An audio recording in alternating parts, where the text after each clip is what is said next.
Report today టీవీకి స్వాగతం. Congress party ఎన్నో హామీలు, మరెన్నో గ్యారంటీలతోటి 10 సంవత్సరాలు వెయిట్ చేసిన తర్వాత అధికారంలోకి వచ్చింది తెలంగాణలో. సో ఈ కార్యక్రమాలు ఎలా జరుగుతున్నాయి, దాన్ని ఎలా అమలుపరచబోతున్నారు అనేది విద్యార్థి దశ నుంచి నాయకులుగా వ్యవహరించిన ప్రస్తుతం అధికార ప్రతినిధిగా ఉన్న జ్ఞాన సుందర్ గారితో మనం అడిగి తెలుసుకుందాం. నమస్కారం సార్. నమస్తే సార్. సార్, కాంగ్రెస్ పార్టీ 10 సంవత్సరాలు వేచి చూసిన తర్వాత ఎన్నో హామీలు ఇచ్చింది. 6 గ్యారెంటీలతోటి ముందుకొచ్చి ప్రజల్లో అనేకమైన పాపులారిటీ తెచ్చుకొని అధికారం చేపట్టింది. ఈ 6 గ్యారెంటీల్లో ఎప్పుడు అమలు చేయబోతున్నారు? ఇప్పుడు వరకు ఎన్ని అమలు చేశారు, ఇంకెన్ని అమలు చేయబోతున్నారు, ఎప్పుడు అమలు చేయబోతున్నారు? ఏదైతే నాటి పిసిసి అధ్యక్షుడు నేటి ముఖ్యమంత్రి ఎలక్షన్లో 6 గ్యారెంటీలు ప్రామిస్ చేసిన మాట యథార్థమే. ఇప్పటికే మహాలక్ష్మి పేరు మీద ఉచిత బస్సు ప్రయాణం మహిళలకు అందించడం జరుగుతూ ఉంది. అదేవిధంగా ఆరోగ్యశ్రీ కార్డు ఏదైతే ఉందో 10 లక్షలకు దాన్ని కూడా పెంచడం జరిగింది. రెండోది, ఏదైతే మహిళలకు 2,500 రూపాయలు ఇస్తామన్నామో అది కూడా రేపు బడ్జెట్లో పెడతా ఉన్నారు. 500కి గ్యాస్ సిలిండర్ కూడా ఈ ఫిబ్రవరి మాసంలోనే ఇచ్చేందుకు ప్రయత్నం జరుగుతూ ఉంది. అధికారంలోకి వచ్చి ఒక 50 రోజులు మాత్రమే అయింది కాబట్టి దాన్ని అమలు చేసేందుకు తీవ్రమైన కసరత్తు డిప్యూటీ సీఎం, ఆర్థిక మంత్రి, ముఖ్యమంత్రి గారు పూర్తి స్థాయిలో తమ రాజకీయ పరిపాలన అనుభవాన్ని వెచ్చించి వాటిని పరిష్కారం చేసే దిశలో ఉన్నారు. ఎక్కడ కూడా ఒక్క ప్రామిస్ను కూడా పక్కకు జరిపేది లేదు. తప్పకుండా అమలు చేసి తీరుతాం. ఇప్పుడు మీరు ప్రవేశపెట్టిన మహాలక్ష్మి పథకంలోని ఉచిత బస్సు మహిళలకి అనేది అవును, చాలామంది ఉపయోగించుకుంటున్నారు. అది పాజిటివ్గానే ఉంది. అట్లాగే చాలామంది కూడా ఈ బస్సు ఉచితంగా పెడతాం వల్ల బస్సులు అందట్లేదు, జెంట్స్ అయితే నుంచోవాల్సి వస్తుంది అనేది ప్రజలు కొంచెం వ్యతిరేకత వస్తుంది ప్రజల దగ్గర నుంచి. అంటే దాన్ని ఎలా ఎదుర్కోబోతున్నారు? ఇప్పుడు ఏ పథకమైనా పాజిటివ్ నెగిటివ్స్ దాదాపుగా ఉంటాయి. మెజార్టీ పీపుల్ అభిప్రాయం ఇంపార్టెంట్. ఎక్కువగా మహిళల నుంచి, విద్యార్థుల నుంచి బాగా ప్రశంసలు వస్తూ ఉన్నాయి. దాదాపుగా దానికి వ్యతిరేకంగా రాజకీయ పార్టీలు మాట్లాడే పరిస్థితి లేదు. ఒకరిద్దరు ఏమన్నా అక్కడక్కడ కొంచెం మంది ఇబ్బంది పడ్డ వాళ్ళు ఏమన్నా 1-2 మాట్లాడితే మాట్లాడవచ్చు. కానీ ఓవరాల్గా ప్రభుత్వాన్ని అప్రిషియేట్ చేస్తూ ఉండ్రు. ఇప్పటికే 10 కోట్ల పైచీలకు మహిళలు బస్సులో ప్రయాణం చేశారని చెప్పి ఆర్టీసీ రిపోర్ట్ నివేదిక. సార్, మీరు రైతు బంధు పథకం అని చెప్పి 10,000 రూపాయలు బీఆర్ఎస్ పార్టీ ఇస్తాను అంటే మీరు 15,000 ఇస్తామని చెప్పి మీరు ఎన్నికల హామీగా ఇవ్వటం జరిగింది. అవును. సో చివరి నిమిషంలో ఎలక్షన్స్ ముందు కూడా బీఆర్ఎస్ పార్టీ రైతు బంధు పథకంకి సంబంధించిన అమౌంట్ వేయడానికి కూడా రెడీ అయింది. కాంగ్రెస్ పార్టీ ఈసీకి పర్మిషన్ రద్దు చేయమని అడిగి దాన్ని పక్కకు పెట్టింది అనేది అప్పుడు ప్రచారం జరిగింది. సో అకౌంట్లో డిపాజిట్ చేసిన అమౌంట్ కూడా రెడీగా ఉన్నప్పుడు ఇప్పటి వరకు మీరు రైతు బంధు ఎందుకు రిలీజ్ చేయలేకపోయారు? దానికి కారణాలు ఎందుకంటే సఫిషియెంట్ బడ్జెట్ లేకపోతే ఎలా? ఇప్పుడు వాస్తవికంగా ఇప్పటికే రైతు బంధు 2 ఎకరాల 3 ఎకరాల దాకా ఇవ్వడం జరిగింది. మిగతాది కూడా త్వరలో పూర్తి స్థాయిలో అమలు చేసేందుకు ప్రభుత్వం ప్రయత్నం చేస్తూ ఉంది. కేసీఆర్ గారు ముఖ్యమంత్రిగా ఉన్నప్పుడు కూడా విడతల వారీగానే వేసిన రైతు బంధు. ఎప్పుడు ఒకటేసారి లంసమ్ అమౌంట్ 10,000 రూపాయలు వేసిన సంఘటన ఎక్కడ లేదు. 1000, 1 ఎకరానికి, 2 ఎకరానికి, 3 ఎకరాలకి ఇట్లా కేసీఆర్ గారు కూడా ఆ రకంగానే వేసుకుంటూ వచ్చారు. తప్పకుండా ఏదైతే చేసిన ప్రామిస్ ఉందో దాన్ని కూడా ఫుల్ఫిల్ చేస్తుంది గవర్నమెంట్. ఎందుకంటే ప్రజలకు హామీ ఇచ్చిన తర్వాత అమలు చేయాల్సిన అవసరం ప్రభుత్వం మీద ఉంది. ఆ దిశలో బడ్జెట్ సమీకరణలో కానీ ఇంకోటి ఏంటంటే ప్రధానంగా ఆర్థిక వ్యవస్థను, తెలంగాణ ఖజానాను ధ్వంసం చేసింది టీఆర్ఎస్ పార్టీ ప్రభుత్వం. ఎందుకొరకంటే వాస్తవికంగా ఈ శ్వేతపత్రం రిలీజ్ చేయకముందు బీఆర్ఎస్ ప్రభుత్వం 1,00,000 2 లక్షలు అప్పు చేసిందని చెప్పి అనుకుని ఉన్నాము అందరం కూడా. కానీ ఎప్పుడైతే సునిశ్చిత పరిశీలన చేసిన తర్వాత, సమగ్రమైన రిపోర్టు తయారు చేసిన తర్వాత 7 లక్షల కోట్ల రూపాయల అప్పు ఉందనేది తెలిసిన తర్వాత ఇవాళ రాష్ట్ర ప్రభుత్వం ఏదైతే అమలు చేయడానికి అప్పులు తెచ్చుకుందామంటే కూడా డబ్బు ఇచ్చే పరిస్థితి కూడా లేదు. అప్పులు తీర్చడానికి అప్పు చేయాల్సిన పరిస్థితి వచ్చింది. ఓకే.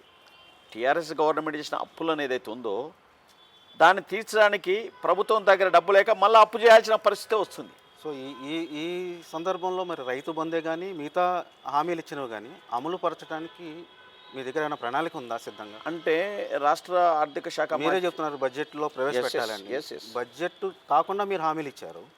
7 లక్షల రూపాయలు అప్పు అని చెప్తున్నారు. అవును. సో ఇటువంటి పరిస్థితుల్లో అప్పు పుట్టని పరిస్థితుల్లో మీరు ఎలా హామీలను సరే, అమలు ఇప్పుడు పరచాలి? మొన్ననే కేంద్ర ప్రభుత్వాన్ని రాష్ట్ర ముఖ్యమంత్రి గారు డిప్యూటీ సీఎం గారు వెళ్ళి కన్విన్స్ చేయడం వల్ల సుమారు ఒక 900 కోట్లు ఏదో మంజూరు చేసినట్టుంది. వాళ్ళ ప్రయత్నం వాళ్ళకి ఇప్పుడు మాట ఇచ్చినప్పుడు దాన్ని అమలు చేసుకోవడం కోసం అనేక రకాల సంపదను సృష్టించే కార్యక్రమం కానీ లేదంటే ఏదో పద్ధతులు అయితే ప్రభుత్వాన్ని ముందుకు నడిపించేందుకు ప్రజలకు ఇచ్చిన హామీలను అమలు చేసేందుకు ప్రభుత్వం ముఖ్యమంత్రి ప్రయత్నం చేస్తాం. ఈ హామీలు అడిగినప్పుడు ఒక మంత్రివర్యులు కోమటిరెడ్డి వెంకటరెడ్డి గారు, కొంతమంది నాయకులు అడిగిన వ్యక్తులు ఎవరైతే ఆ సందర్భంలో అడిగిన వాళ్ళని చెప్పుతో కొడతా అనే ఒక మాట అయితే అన్నట్టుగా వచ్చింది వార్త. అది అహంకారపూరితంగా మాట్లాడింది అనుకోవచ్చా, లేకపోతే అసహనంతో మాట్లాడారు అనుకోవచ్చా మనం? నేను అది నా నోటీసులో లేదు వాస్తవికంగా. దాన్ని కనుక నేను విని ఉన్నా చూసి ఉన్నా మాట్లాడేవాడిని. ఎందుకంటే ప్రతిపక్షాలు విషయం ఏమంటాయంటే, తెలియకుండా అమలు కాని హామీలు ఇచ్చారు కాబట్టి దానికి 100 రోజులని పెడుతున్నారు, పార్లమెంట్ ఎలక్షన్స్ ఉన్నాయి కాబట్టి దాని లోపు ఇలాగే గడుపుకుంటూ వెళ్తారనేది ప్రతిపక్షాలు అంటున్న మాట. ఇప్పుడు రేపు బడ్జెట్ సమావేశం అయిన తర్వాత ఫిబ్రవరిలో దాదాపుగా 500 రూపాయల సిలిండర్ కానీ మహిళకి ఇచ్చే 2500 రూపాయలు కానీ ఇవన్నీ కూడా అమలు చేసేందుకు తీర్మానం చేస్తారు బడ్జెట్ సమావేశంలో. డెఫినెట్గా ఇచ్చిన హామీలు అమలు చేసేందుకు ప్రయత్నం చేస్తే పక్కకు జరిగే సమస్య లేదు.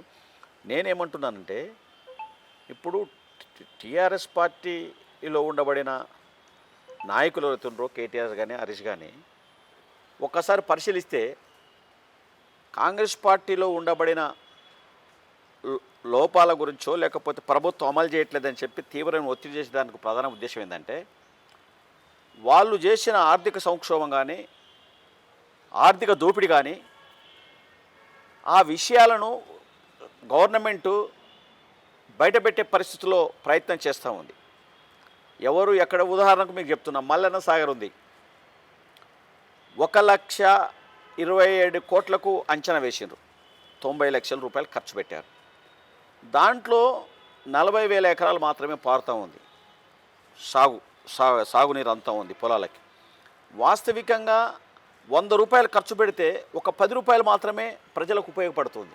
ఈ రకంగా దోపిడీ చేయడం వల్ల ఇలా ఆర్థిక ఖజానాలో ఖాళీ అయిపోయింది. మీకు ఇంకొక మాట చెప్తా ఉన్నా, మేటిగడ్డ ఏదైతే ఉందో ఆ ప్రాజెక్టుకు 3,200 కోట్ల రూపాయలు ఖర్చు చేయడం జరిగింది. కానీ దాంట్లో ఏంటంటే విజిలెన్స్ డిపార్ట్మెంట్ ఏముంటుందంటే 3,200 కోట్ల రూపాయలు దుర్వినియోగం అయింది, వాళ్ళ ఖజానా నింపుకున్నారు, దాంట్లో ఉద్యోగస్తులు నాయకులు ఉన్నారు. దీనివల్ల అంటే అట్లాంటి డబ్బు నేను ఏమంటున్నట్టే గౌరవ ముఖ్యమంత్రి రేవంత్ రెడ్డి గారికి రాష్ట్ర ప్రభుత్వానికి ఒక విజ్ఞప్తి చేస్తూ ఉన్నాను. ఏదైతే అవినీతి జరిగిందని అంటున్నామో ఆల్రెడీ విజిలెన్స్ డిపార్ట్మెంట్ ఒక నివేదిక కూడా తయారు చేసింది, అఫీషియల్గా సబ్మిట్ చేయలేదు. ఎవరు బాధ్యులున్నా, మంత్రి ఉన్నా ముఖ్యమంత్రి ఉన్నా అట్టి డబ్బును రికవర్ చేసే వాళ్ళ మీద క్రిమినల్ కేసులు పెట్టి అరెస్ట్ చేయాల్సిగా నేను డిమాండ్ చేస్తూ ఉన్నాను. ఎందుకంటే ప్రజాధనాన్ని దుర్వినియోగం చేయడానికి ఎవరికి హక్కు లేదు. అదేవిధంగా మల్లన్న సాగర్ ప్రాజెక్టు ఉంది. ఆనాడు నిపుణులు ఏమన్నారంటే మల్లన్న సాగర్ ప్రాజెక్ట్ కట్టేటప్పుడు ఇక్కడ భూకంపం వస్తుంది, భూకంపం వచ్చినాడు ఈ ప్రాజెక్టు విచ్ఛిన్నమైపోతుంది, అప్పుడు కరీంనగర్ పట్టణం మొత్తం మునిగిపోతుంది, దానివల్ల ప్రాణ నష్టం ధన నష్టం జరుగుతుందని చెప్పి సూచన చేస్తే కూడా దాన్ని టీఆర్ఎస్ గవర్నమెంట్ పక్కన పెట్టి మల్లన్న సాగర్ కట్టినది భూకంప ప్రాంతం, అది ఏనాడైనా ఎప్పుడైనా భూకంపం వచ్చితే ఆ ప్రాజెక్టు వల్ల ప్రజానికానికి నష్టం జరిగే పరిస్థితి ఉందనే మాట కూడా చెప్తా ఉన్నాను. ఇట్లాంటి రీసర్వేల పేరు మీద మల్లన్న సాగర్ కూడా, అది మన కాళేశ్వరం ప్రాజెక్టు కూడా రీసర్వే మీద ముఖ్యమంత్రి స్వయంగా దాన్ని రూపాంతరం చేయడం జరిగిందనే మాట మనం వింటా ఉన్నాం. దాని మీద సమగ్రమైన రిపోర్ట్ కోసం నిపుణుల కమిటీ కూడా ముఖ్యమంత్రి గారు వేశారు. ఆ రిపోర్ట్ వచ్చిన తర్వాత నేను అంటా ఉన్నాను, ప్రజెంట్ ప్రభుత్వంలో ఉండబడిన మంత్రులు కానీ అధికారులు కానీ తప్పులు చేయకుండా ఉండాలంటే గత ప్రభుత్వం చేసిన తప్పులను కూడా భయం వాళ్ళను ఓ లోపల ఆ డబ్బును రికవరీ చేసి వాళ్ళ మీద క్రిమినల్ కేసులు నమోదు చేస్తే ప్రభుత్వం లోపల ప్రజాధనం దుర్వినియోగం కాకుండా మంచిగా అంటే సద్భావన పరిపాలన విధానం కొనసాగడానికి దోహదం చేస్తుంది కాబట్టి వాళ్ళ మీద డెఫినెట్ చర్యలు తీసుకోవాల్సిందని నేను ప్రభుత్వాన్ని డిమాండ్ చేస్తా ఉన్నాను. మీరేమో దోపిడీ జరిగింది అంటున్నారు, Yes. వాళ్ళేమో చాలా కొన్ని లక్షల ఎకరాలకి మేము నీరు అందించాం ఈ ప్రాజెక్టుల ద్వారా అని బీఆర్ఎస్ పార్టీ వాళ్ళు చెప్తున్నారు. సైంటిఫిక్గా ప్రూవ్ చేయాలి కదా, సైంటిఫిక్గా ప్రూవ్ చేయాలి కదా. మనకు సైంటిఫిక్గా ఎక్కడ కూడా వాళ్ళు లక్షల ఎకరాలకు భూమి ఇచ్చిన 40,000 ఎకరాలు మాత్రమే పారింది అని కాగు నివేదిక రిపోర్ట్ సబ్మిట్ చేసింది. కాగు నివేదికనైతే control of water general report అయితే మీరు నేను బిలీవ్ చేయాల్సింది కదా, వాళ్ళ నివేదిక సమర్పించింది. ఇప్పుడు కాంగ్రెస్ పార్టీ ఇదివరకు జరిగిన స్కామ్లే కానివ్వండి, కాంగ్రెస్ అంటే స్కామ్గ్రెస్ అనే ఒక ఇది నినాదం తీసుకొచ్చారు ప్రతిపక్షాలే కానీ ఎవరైనా కానీ. సో చాలా కుంభకోణాలు జరిగినాయి. అప్పుడు రికవరీ చేయలేంది, ఇప్పుడు బీఆర్ఎస్ పార్టీ రికవరీ చేయమంటాం ఎంతవరకు సంబంధించాం అనుకుంటున్నారు మీరు? అంటే మీరు స్కామ్ల కాంగ్రెస్ ప్రతిపక్షాలు ఆరోపించినంత మాత్రాన మనం దాన్ని స్కామ్ కాంగ్రెస్గా అభిప్రాయానికి అవకాశం లేదు. ఇప్పుడు నాగార్జున సాగర్ కట్టినాం 1950లో, మరి ఆ సంవత్సరం కరెక్ట్ ఐడియా లేదు. ఈ రోజు వరకు ఆ ప్రాజెక్ట్ అని దెబ్బతిన్నదా? ఇవాళ నిన్నగాక మొన్న 2019లో కట్టుకున్న ప్రాజెక్టు మేటిగడ్డ ప్రాజెక్టు ఏదైతే ఉందో ఆ ప్రాజెక్టు 11 పిల్లర్స్ పగుళ్ళు బట్టి కూలిపోయే ప్రమాదంలో ఉంది. కాంగ్రెస్ పార్టీ ప్రభుత్వం చేపట్టిన ఏ ప్రాజెక్టులో కూడా ఇట్లాంటి అవకతవకలు జరగలేదనే అభిప్రాయం. కాంగ్రెస్ పార్టీ లేకపోతే ఈ దేశంలో ఈ ప్రాజెక్టులు ఎక్కడి, ఈ విద్యా ఉద్యోగాలు ఎక్కడి, ఈ పరిశ్రమ ఎక్కడి, ఈ ఐఐటీలు ఎక్కడి, ఈ ఇన్స్టిట్యూషన్స్ ఎక్కడి, ఇవన్నీ ఎక్కడి? 100% కాంగ్రెస్ పార్టీ సర్వే చేయడం వల్ల. కాంగ్రెస్ హయాంలో వచ్చినది 2 ఐఐటీలు 2 ఐఐఎంలు, మిగతావన్నీ బీజేపీ గవర్నమెంట్ తీసుకొచ్చింది అనేది బీజేపీ చేసుకున్న ప్రచారం. మన్మోహన్ సింగ్ ప్రభుత్వంలో మనం దాదాపు మేజర్ ఐఐటీలన్నీ కూడా మనం మన్మోహన్ సింగ్ గారి గవర్నమెంట్ ఏదైతే 2004 నుంచి 2014 వరకు చాలా ఐఐటీలు మంజూరు చేయడం జరిగింది. బీజేపీ కాంగ్రెస్ 2 జాతీయ పార్టీలే, బీఆర్ఎస్ వచ్చి ఒక ప్రాంతీయ పార్టీ.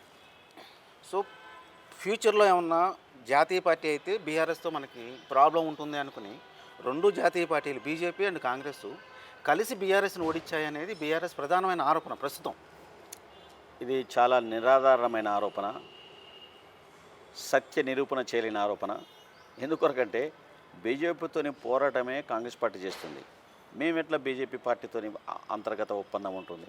ఇప్పుడు అంతర్గత ఒప్పందమే ఉండుంటే రాహుల్ గాంధీ మీద, సోనియా గాంధీ గారి మీద ఈడీ కేసులు పెట్టించి గంటల తరబడి 12 గంటలు 15 గంటలు కూడా ఆఫీసులో కూర్చోబెట్టి సోనియా గాంధీని, రాహుల్ గాంధీని ఇబ్బంది పెడితే మేము వాళ్ళతో పొత్తు ఎలా పెట్టుకుంటాం?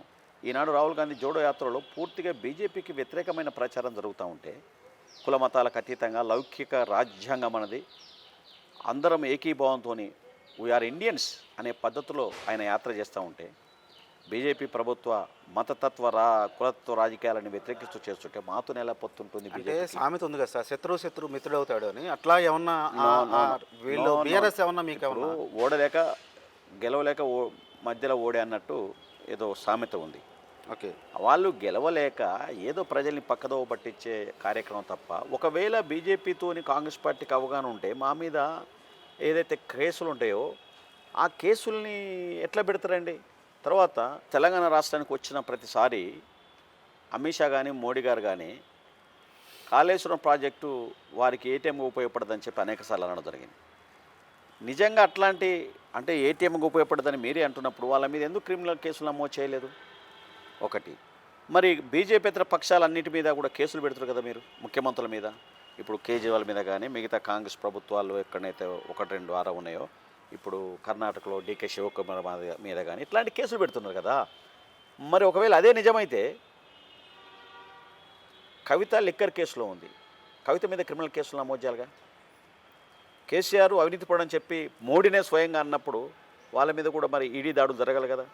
మరి ఈ పరిస్థితుల్లో చేయలేదంటే వాళ్ళకు అవగాహన ఉన్నట్ట, మా మీద కేసు పెడుతుంటే మాకు అవగాహన ఉన్నట్టు అనే విషయాన్ని ప్రజలు, ప్రజాస్వామికవాదులు ఆలోచన చేయాల్సిందిగా విజ్ఞప్తి చేస్తూ ఉన్నా.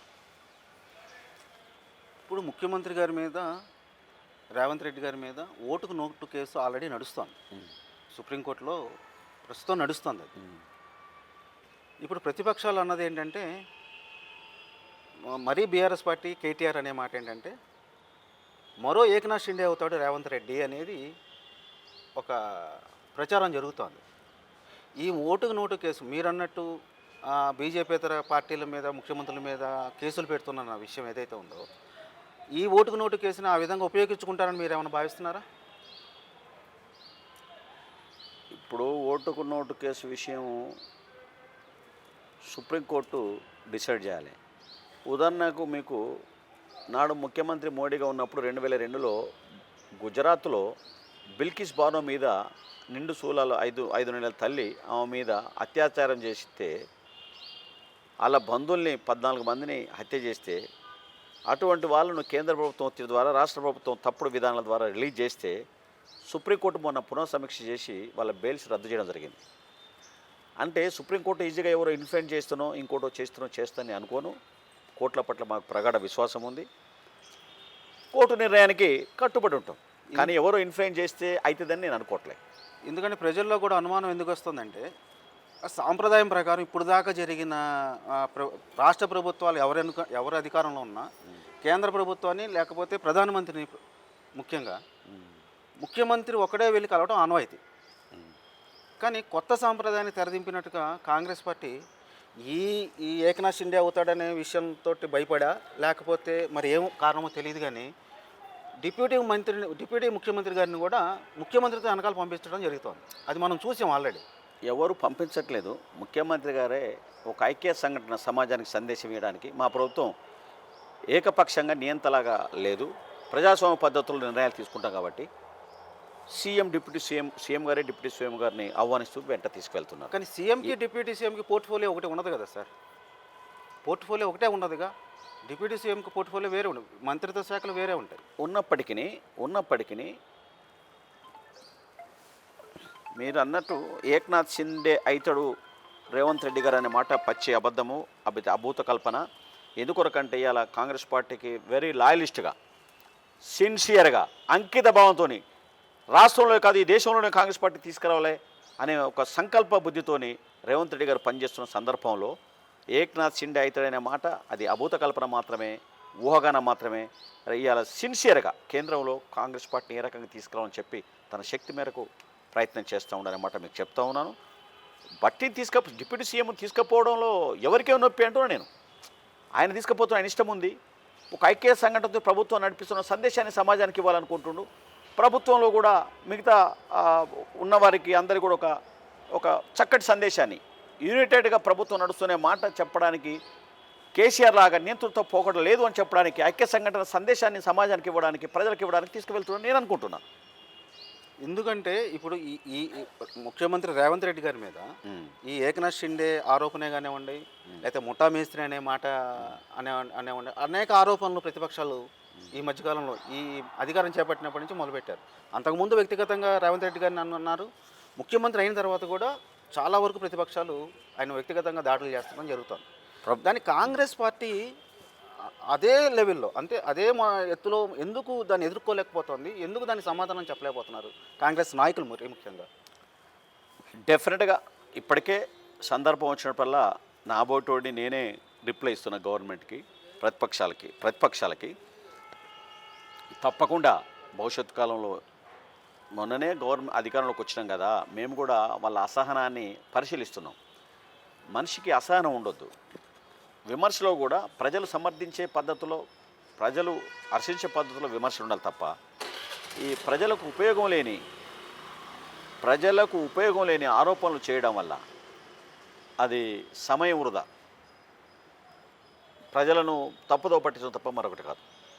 కాంగ్రెస్ పార్టీ ప్రజా పార్టీ, సెక్యులర్ పార్టీ. అవును. అన్ని మతాలను సమానంగా చూసే పార్టీ. అవును. మరి అయోధ్య రామాలయం ప్రతిష్టా మహోత్సవానికి ఆహ్వానం పంపినా కానీ కాంగ్రెస్ తరఫున పార్టీ అధ్యక్షురాలుగా కానివ్వండి లేకపోతే ఏ కాంగ్రెస్ నాయకుడైనా కానీ ఆ కార్యక్రమంలో పాలు పంచుకోపోవటానికి ముఖ్యమైన కారణం ఏమై ఉంటుందంటారు? రాముడు గొప్ప పాలకుడు, సామాన్యుడు రాజు ఇద్దరు కూడా ఒకే రకమైన హక్కులు అనుభవించాలని కోరుకున్న పాలకుడు రాముడు. మాకు రాముడి మీద సంపూర్ణమైన గౌరవం, భక్తి, ఆదర్శ నాయకుడిగా, పాలకుడిగా, రాజుగా మాకు గౌరవం ఉంది. కానీ మేమనుడు కాదు కదా, ఇప్పుడు రామ మందిరం పూర్తి కావాలంటే ఇంకొక సంవత్సరం పడుతుందని చెప్పి పరిశీలకులు అంటూ ఉన్నారు. కానీ అర్జెంటుగా ఏప్రిల్ ఎన్నికలు ఉన్నాయి కాబట్టి బై ఫోర్స్ఫుల్గా బాలరాముడి విగ్రహాన్ని ఆవిష్కరించడం కానీ ఇవన్నీ మోడీ గారు చేశారు. మోడీ గారు చేస్తున్న సందర్భంలో ఏదైతే హిందూ సంస్కృతిని శ్వాసగా భావించి హిందూ సంస్కృతిని శ్వాసగా భావిస్తూ జీవిస్తున్న మఠాధిపతులే ఇది రాజకీయ స్వార్థబుద్ధితో జరుగుతున్న ప్రారంభోత్సవం తప్ప, పునఃప్రతిష్ఠ తప్ప మరొకటి కాదు అనే మాట పీఠాధిపతులు అన్నారు, హిందూ మత పీఠాధిపతులు అన్నారు. మేమనలే.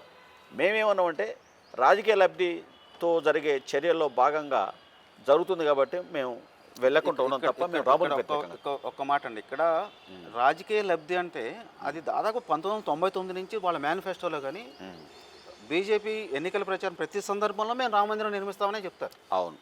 ఈరోజు కొత్తగా రాజకీయ లబ్ధి పొందడానికి అయితే రామాలయం అయితే 4 సంవత్సరాలు 5 సంవత్సరాలు పూర్తి చేయాలి. అంటే సో చాలా సంవత్సరాల నుంచి వాళ్ళ మేనిఫెస్టోలో ఉన్నది కాబట్టి దాన్ని రాజకీయ లబ్ధిగా ఎలా భావిస్తున్నారు? మేము అనట్లేం కదా, మఠాధిపతులు అన్నారని చెప్తున్నాం మీకు. మఠాధిపతులకి రాజకీయ నాయకులకి చాలా డిఫరెన్స్ ఉంది. మఠాధిపతులు ఉన్నారంటే వాళ్ళు సనాతన ధర్మానికి సంబంధించిన అవును, వాళ్ళ పార్టీకి మేము కాంగ్రెస్ పార్టీకి మేము అట్లా అనట్లేము కదా. మేమేమంటున్నాం, దూరంగా ఉన్నాం. ఎందుకంటే నిజంగా కూడా రాజకీయ లబ్ధి కోసం మఠాధిపతులు కాంగ్రెస్ పార్టీని పిలవకండి, ఇది కట్టలేదు కాబట్టి అనలేదుగా. ఇవాళ మీకు మాట చెప్తున్నా, ఇలా రాష్ట్రపతిని ఇన్వైట్ చేయలేదు. ఇలా రాష్ట్రపతిని, అంత పెద్ద రాష్ట్రపతిని ఇన్వైట్ చేయలేదు. ఆద్వాని కూడా ఇన్వైట్ చేయలేదు. ఈ పరిణామ క్రమంలో భారత రాజ్యాంగం ఏమంటుంది, విడో అయిన శ్రీమతి ఇందిరాగాంధీని ప్రధానమంత్రి చేయగలిగింది, ఇలా రాష్ట్రపతిని చేయగలిగింది, భారత రాజ్యాంగం చేసింది. కానీ ఆ రాజ్యాంగం ఉల్లంఘన చర్య ఇప్పుడు ఆమె విడో అని చెప్పి అక్కడికి పిలవలేదు. అంటే మనధర్మ శాస్త్రాన్ని ప్రవేశపెట్టే కార్యక్రమంలో భాగంగా వాళ్ళు రాజ్యాంగాన్ని మార్చి మనధర్మ శాస్త్రాన్ని ప్రవేశపెట్టే పరిస్థితుల్లో ఉన్నారు కాబట్టి మేము రాజ్యాంగాన్ని గౌరవిస్తున్నాం, రాజ్యాంగాన్ని పరిరక్షించాలనే అభిప్రాయం మాకు ఉంది కాబట్టి మేము ఆ కార్యక్రమాలు ఇవ్వాలి. మీ మనుధర్మాన్ని అనుసరించి వాళ్ళు చేశారు అంటే ప్రధానమంత్రి మోడీ గారికి కూడా ఇలాంటి ప్రతిష్టలకు వచ్చేటప్పుడు పక్కన భార్య సతీ సమేతంగా రావాలనేది మనుధర్మ శాస్త్రంలో, మీరన్నా చెప్తున్న మనుధర్మ శాస్త్రంలో ఉన్నది ఉండొచ్చు. అయితే సో అదే మనుధర్మ శాస్త్రంలో పాటించే ప్రధానమంత్రి గారు సతీ సమేతంగా రావాల్సింది ఆయన ఒంటరిగానే రావడం జరిగింది లోపలికి. అవును. మరి దాన్ని ఎందుకు మీరు వ్యతిరేకించట్లేదు? రాష్ట్రపతి ఒక్క విషయంలోనే మనుధర్మాన్ని ఎందుకు ఆపాదిస్తున్నారు? అంటే ఆ విషయాన్ని కూడా పత్రికలు రాసినాయి, పరిశీలకులు, మేధావులంతా అభిప్రాయపడ్డారు. విత్ మోడీకి ముఖ్యంగా పీఠాధిపతులే చెప్పారు, మోడీ భార్య లేకుండా ఏదైతే పునఃప్రతిష్ఠాన కార్యక్రమం ఉందో అది చేయడానికి అర్హత లేదు. ఆయన ఆ కార్యక్రమాన్ని ఆవిష్కరిస్తుంటే మేము చూడలేము, మేము రాలేమని చెప్పి మఠాధిపతులు అన్నారు. కాబట్టి మేము పెద్దగా దాని మీద వ్యాఖ్యానించేదేమీ లేదు. ప్రజలు ఆలోచన చేయాల్సిందిగా అప్పీల్ చేస్తాము. బీజేపీ అంటుంది ఏంటంటే కాంగ్రెస్ పార్టీ కనుక అయోధ్య రామ ప్రతిష్టను కనుక వచ్చి ఉంటే మైనార్టీ ఓటు దూరం అవుతారు, అందుకనే కాంగ్రెస్ పార్టీ దూరంగా ఉంటుంది. అదే రంజాన్ క్రిస్టమస్కి అయితే పిలవకపోయినా వెళ్ళి వాళ్ళ కార్యక్రమాల్లో పాల్గొంటారు. ఇక్కడ మైనార్టీలు దూరం అవుతారు కాబట్టి రావట్లేదని బీజేపీ చేస్తున్న వాదన. అయితే బీజేపీ చేస్తున్న వాదన మీరు చెప్పేదే ఆ వాదనలోనే నిజం ఉంటే మణిపూర్లో ఒక మతానికి సంబంధించిన వ్యక్తులను సుమారు ఒక 60,000 మందిని హత్య చేయడం జరిగింది, అత్యాచారాలు చేసి. అప్పుడు అక్కడున్న రాష్ట్ర ప్రభుత్వం కానీ లేకపోతే కేంద్ర ప్రభుత్వం ఉన్న ప్రధానమంత్రి కానీ హోంమంత్రి కానీ స్పందించలేదు. అంటే వాళ్ళ ఉద్దేశం మిగతా మతాలు, మిగతా కులాలను అణచివేయాలనే అభిప్రాయం వాళ్ళకు ఉన్నట్ట. ఒకవేళ మాకు మైనార్టీ ఓట్లు దూరం అయితే అని చెప్పి వాళ్ళు ఆరోపణ చేస్తే మేము అడుగుతా ఉన్నాం. మీరు మణిపూర్లో జరుగుతున్న ఒక మతపరమైన గొడవ గురించి మాట్లాడుతున్నారు, బీజేపీ వాళ్ళు కాశ్మీర్ పండితుల గురించి మాట్లాడుతున్నారు. మీరు అప్పుడు ఏం చర్యలు తీసుకోలేదు, కాశ్మీర్ పండితులు వెళ్ళిపోవటానికి కాంగ్రెస్ పార్టీనే ప్రధాన కారణం అని చెప్తున్నారు. నో, కాంగ్రెస్ పార్టీ ప్రభుత్వంగా చిత్తజుత్తుని చేయాల్సిన రక్షణ కార్యక్రమాలు ఏర్పాటు చేసింది. కాశ్మీర్లో కూడా ఆనాటి కాంగ్రెస్ పార్టీ ప్రభుత్వం పర్యటించి అక్కడ ప్రజానీకాన్ని కూడా ధైర్యాన్ని నూరిపోసింది.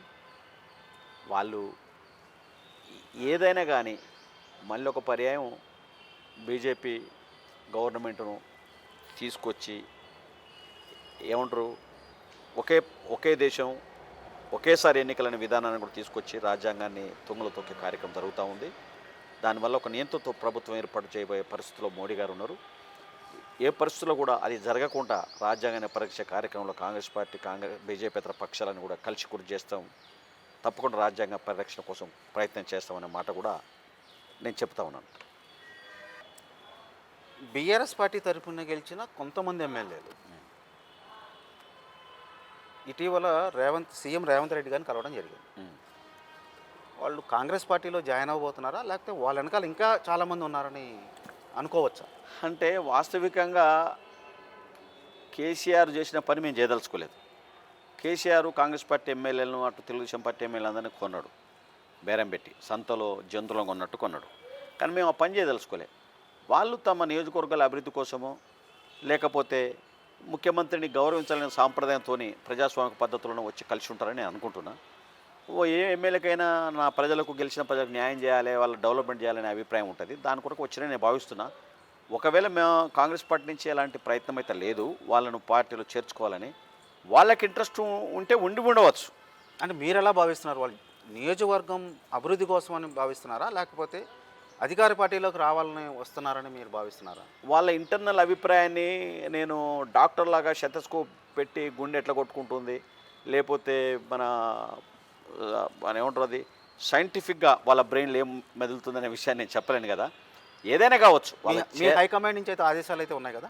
ఏమని అంటే ఇవాళ వచ్చిన పత్రికలో వచ్చిన వార్త ప్రకారం అయితే బీఆర్ఎస్ ఎల్పీని విలీనం చేసుకోవాలి కాంగ్రెస్ పార్టీలో అనేది నేనైతే అనుకోవట్లేదు. పత్రికల ఊహాగానం రాసి ఉండవచ్చు. ఒకవేళ అట్లా ఏది జరిగినా ప్రజాస్వామ్య పద్ధతిలో జరుగుద్దండి. వాళ్ళ బలవంతపు కొనుగోలు కార్యక్రమాలు మాత్రం జరగవని గంటాపదంగా చెప్తున్నా.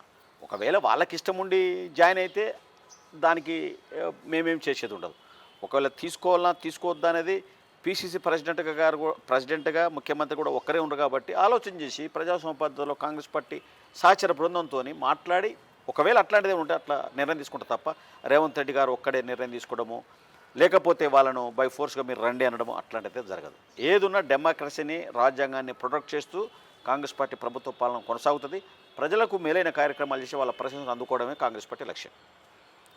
బీజేపీ వ్యక్తపరుస్తున్నది బీఆర్ఎస్, ఎంఐఎం, కాంగ్రెస్ పార్టీ మూడు ఒకటే అనేది వాళ్ళ విమర్శ. దానికి తగ్గట్టుగానే ఎంఐఎం నేత అక్బరుద్దీన్ ఓవైసీ లండన్లో సీఎం రేవంత్ రెడ్డి గారిని కలవడం జరిగింది. బీఆర్ఎస్ పార్టీ నుంచి Congress party AIC president Mallikarjuna Kharge గారిని ఒకరు కలిశారనేది ప్రచారం జరుగుతున్న విషయం బీఆర్ఎస్ నుంచి.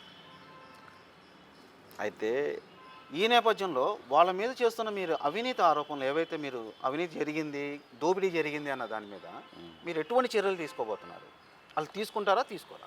డెఫినెట్గా ముఖ్యమంత్రి గారు చాలా స్ట్రాంగ్ ఉన్నాడు. అవినీతి మీద వ్యతిరేక చర్యలు తీసుకునేందుకు. లేకపోతే ఎంక్వైరీ వేసే సమస్య లేదు. సంపూర్ణంగా నిపుణుల కమిటీ వేసేది లేదు. విజిలెన్స్ కమిటీని కూడా వేసి విచారణ జరిపే అవసరం కూడా లేదు. ఏదో తూతు మంత్రంగా చేసి చేయాలంటే వదిలిపెట్టేస్తుండే. నేను అనుకుంటున్నా, నాకు ప్రగాఢమైన నమ్మకం ఉంది రేవంత్ రెడ్డి గారి పట్ల, గౌరవ ముఖ్యమంత్రి పట్ల. డెఫినెట్గా విచారణలో కనుక దోషులను తేలితే డబ్బు రికవరీ చేసే కార్యక్రమాన్ని వాళ్ళ మీద చట్టపరమైన చర్యలు తీసుకునేందుకు కాంగ్రెస్ పార్టీ ప్రభుత్వం, ముఖ్యమంత్రి వెనకాడనేది నా బలమైన అభిప్రాయం. మీరిచ్చిన హామీలు, మీరిచ్చిన గ్యారంటీలు దానికి సరిపడా అమలు చేయడానికి బడ్జెట్ ఉందా? ఎందుకంటే డిప్యూటీ సీఎం బట్టి విక్రమార్క గారు సంపద సృష్టించాలి అనే పదాన్ని ఉపయోగించారు. సో సంపద ఎలా సృష్టించబోతున్నారు? సరే, ఈ విషయంలో మీరు డిప్యూటీ సీఎం గారిని పర్సనల్ కలిసి అడిగితే బాగుంటుంది. నాకున్న అభిప్రాయం ఏంటంటే సంకల్పం ఉంటే డెఫినెట్గా సాధ్యపడుతుంది. ఎట్లనన్నా క్రియేట్ చేసే పరిస్థితులు. సరే, వాళ్ళు ఆర్థిక శాఖ మంత్రిగా వారికి ఉన్న అభిప్రాయం ఏంటో నేను సంపూర్ణంగా వారితో డిస్కస్ చేసిన కాదు. ఏది ఏమైనా కాంగ్రెస్ పార్టీ ఇచ్చిన హామీలను మాత్రం తప్పకుండా అమలు చేసి ప్రజల మన్ననలు పొందేది ఖాయం అనే మాట మాత్రం చెప్పగలుగుతాను నేను మీకు. రేపు రాబోయే పార్లమెంట్ ఎలక్షన్స్లో కాంగ్రెస్ పార్టీ తెలంగాణలో ఎన్ని సీట్లు సాధించాలని భావిస్తోంది? ఎన్ని సీట్లు సాధిస్తున్న నమ్మకం ఉంది? దాదాపుగా 17 పార్లమెంటు స్థానాల్లో, నేను కూడా 15 అసెంబ్లీ పార్లమెంటు స్థానాలు డెఫినెట్గా కాంగ్రెస్ పార్టీ సాధిస్తుంది. ప్రజలు ఏమనుకుంటారంటే ఒకసారి మనం కాంగ్రెస్ పార్టీకి అవకాశం ఇవ్వాలి, బీఆర్ఎస్ను ఓడించాలనే అభిప్రాయం ఉండే. అదే పద్ధతిలో అసెంబ్లీలో ఓటిచ్చారు, రేపు పార్లమెంటు కూడా ఓటిస్తారు. బీజేపీకి ఇక్కడ అంత పునాది లేదు. తెలంగాణలో బీజేపీకి గ్రామాల్లో పునాదులు లేవు. బీజేపీ గెలుస్తుందని కూడా నేను అనుకోవట్లేదు. కాబట్టి కాంగ్రెస్ పార్టీ పక్షమే ఓటర్ల మనోభావం కూడా ఉంది. డెఫినెట్గా మేము 15 సీట్లు గెలుస్తున్న బలమైన అభిప్రాయం ఉంది. మీరు విద్యార్థి నాయకుడిగా కాంగ్రెస్ పార్టీలోనే ఉన్నారు. 1999 నుంచి అనేక ముఖ్యమంత్రుల దగ్గర మీరు పనిచేసుకుంటూ వెళ్ళారు. అనేక ముఖ్యమంత్రులను చూశారు. వారి అండర్లో వర్క్ చేస్తున్నారు. మీకు ఎమ్మెల్యేగా పోటీ చేయడానికి చాలాసార్లు సందర్భాల్లో మీరు ఎమ్మెల్యే టికెట్ ఆశించారు కూడా. మొన్న జరిగిన ఎలక్షన్స్ 2023 డిసెంబర్ తెలంగాణ ఎలక్షన్స్లో కూడా మీరు సీటు ఆశించారు తొంగతుర్తి నియోజకవర్గం నుంచి. ఆశించిన వ్యక్తి ఇప్పటి వరకు మీకు ఎమ్మెల్యే సీటు ఎందుకు రాలేకపోతుంది? దానికి ఏమైనా బలమైన వ్యక్తి ఎవరైనా అడ్డుపడుతున్నారా? లేకపోతే మీరు ప్రజానాయకుడు అని అందరికీ తెలుసు. మీరు తల్లో నాలిక, ఎప్పుడు ప్రజలకు ఏ అవసరం వచ్చినా మీరు ముందుంటారని తెలుసు. జ్ఞానసుందర్ అనే వ్యక్తి ప్రజానాయకుడే తొంగతుర్తి నియోజకవర్గ ప్రజలకు పరంగా. ఎందుకు మీకు సీటు రావట్లేదు? నిజంగా చెప్పాలంటే నాకు 1994లోనే కాంగ్రెస్ పార్టీ విజయభాస్కర్ రెడ్డి గారు సీఎం ఉన్నప్పుడు అక్కడ కేంద్రంలో మన పివి నరసింహ గారు ప్రధానమంత్రి ఉన్నప్పుడే నాకు సీట్ ఇచ్చిండ్రు. లాస్ట్ మినిట్లో క్యాన్సిల్ అయింది. 99లో కూడా రాజశేఖర్ గారు పిలిచిపెట్టుంటే ఆయన ఇవ్వడానికి చాలా ప్రయత్నం చేశాడు. సరే అప్పుడు కొన్ని సందర్భాల్లో లక్ష్మీదేవి గారు సిడబ్ల్యూసీ మెంబర్ అయింది.